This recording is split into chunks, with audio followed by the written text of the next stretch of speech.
If you cannot tell from the title, we have some super exciting news for you. We are going to be having a baby in April of 2024, and so we are super duper excited.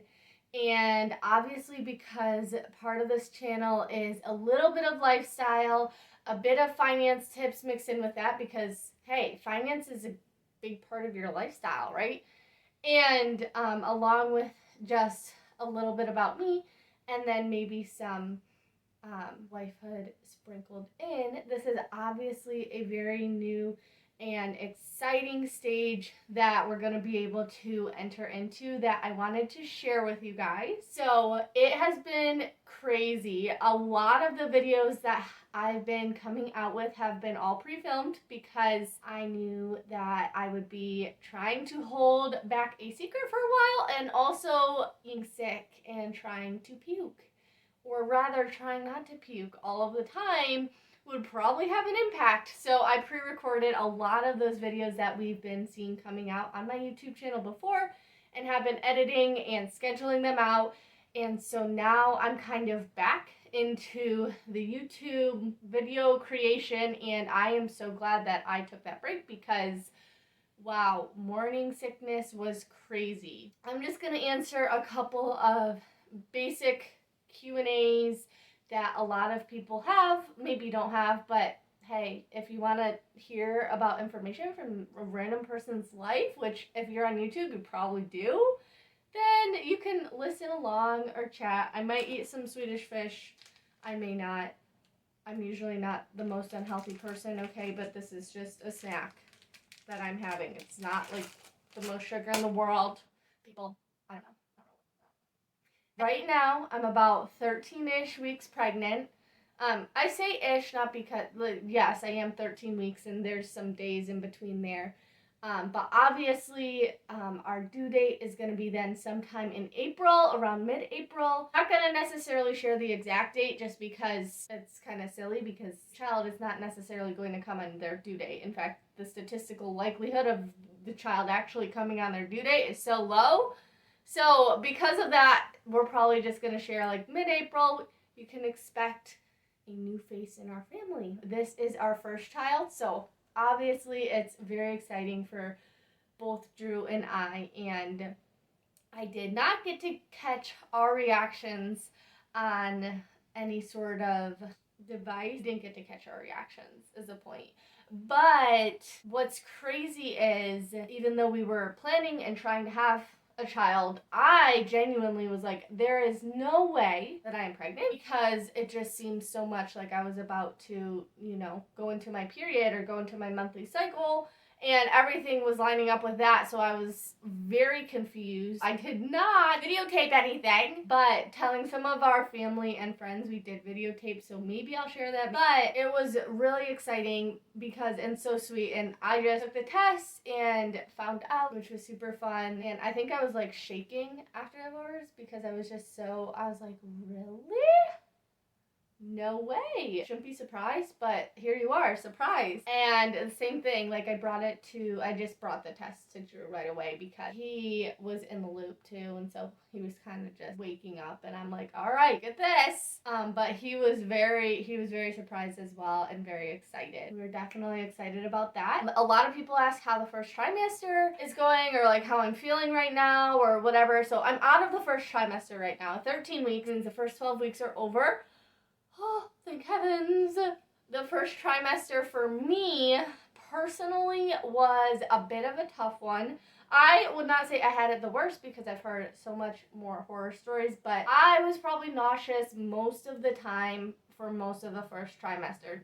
By the time I got to weeks like 10, 11, 12, it was calming down. Like I was mainly just throwing up in the morning, and then I was still feeling nauseous throughout the day, but it wasn't as bad as it had been before, because before those 3 weeks, I was every single smell. I still could smell everything, trust me. And not only do you smell everything, but it's a perverted sense of, like, you could be smelling like chicken and it smells icky, Very, like, it was all of the time.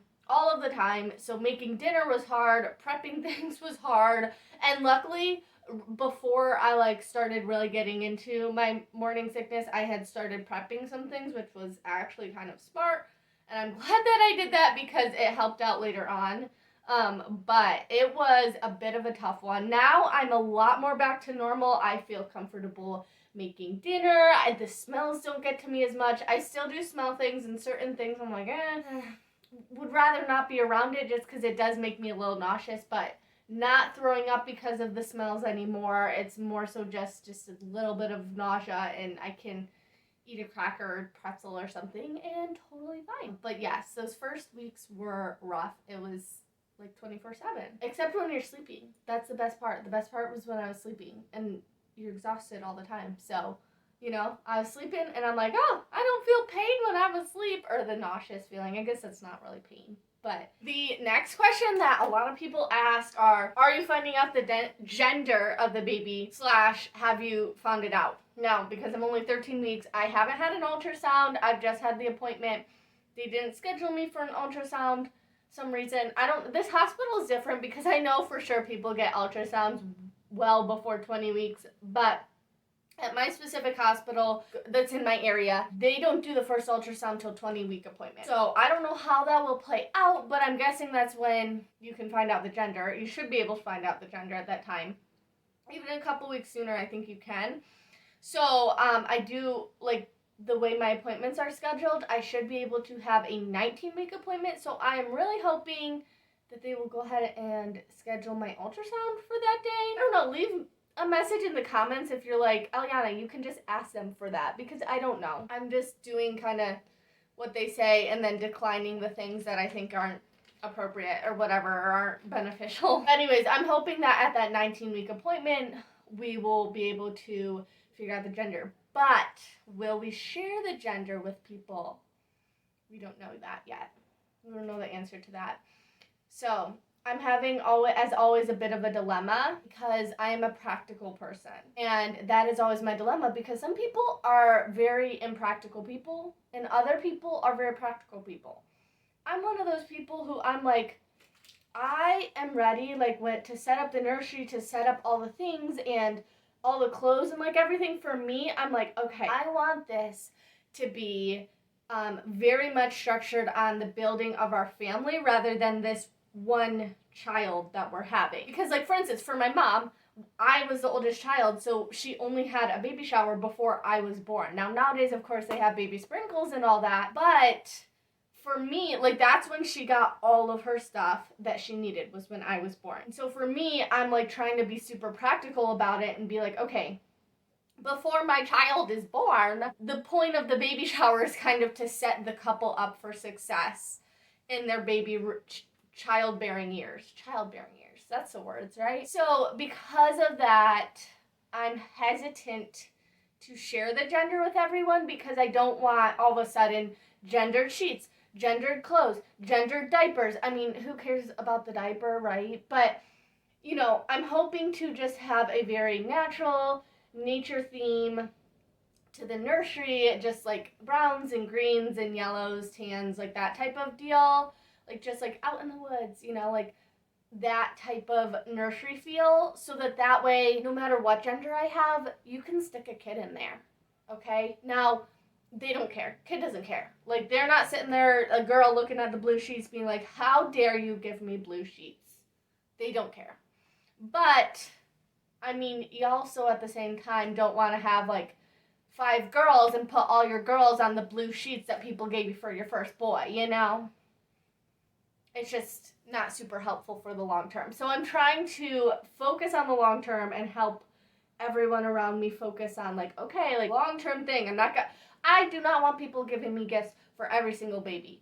I think that is ridiculous and just leads to this consumerism type of ideology. Obviously, if you do that, it's totally fine. Like, I don't mind it. But for me, I'm like, okay, there's no reason. Don't buy me anything. I don't want to be bought stuff. I don't want to be the center of attention. So the rest of the time, who cares? Baby doesn't care.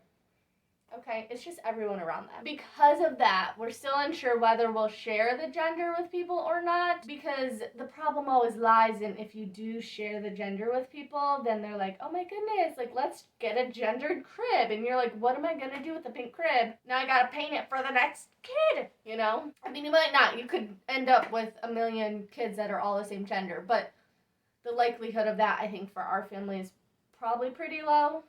I mean, but it happens. It does happen. I'm just preferring those kind of neutral colors. And obviously, then if we share it, we can be like, okay, well, you know, people buy different types of clothes and everything for the baby, anyways.